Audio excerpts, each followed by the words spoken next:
अगर आप एक जीव की हत्या करोगे तो आपको भी उसका बदला चुकाना पड़ेगा। अब आप हिसाब लगा लीजिए आपने कितनी हत्या कर दी होगी,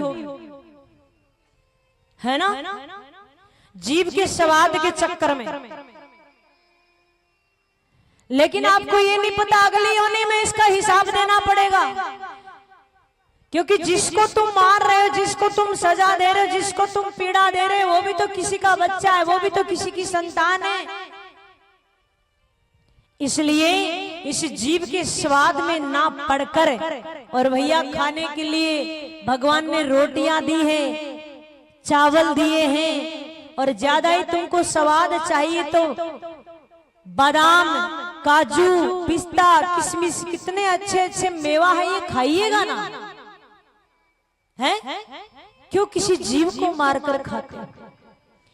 और एक बात और नोट कर लीजिएगा, आप जब ये तामसी भोजन करते हो ना, इसीलिए तुम्हारी बुद्धि भ्रष्ट रहती है, और इसीलिए तुम्हारे यहाँ बात बात पर झगड़ा हो जाता है, बात बात पर हर प्राणी को मार देता है, भाई भाई को मार देता है, पति अपनी पत्नी को मार देता है, और पत्नी अपने पति को मार देती है।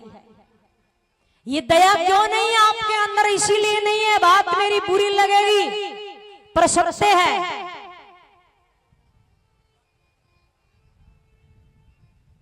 किसी जीव को मारने से पहले तुम्हारे हाथ क्यों नहीं कांपते? अरे शास्त्र कहता है तुम चलते हो तो तुम्हारे पांव के नीचे चींटी भी नहीं आनी चाहिए, और तुम बड़े बड़े मर्डर कर देते हो, उससे पहले तुम जरा विचार नहीं करते? हर जीव पे, हर प्राणी पे दया करना सीखो।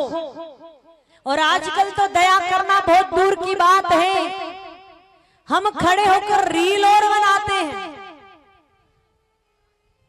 मदद करना तो दूर की बात है।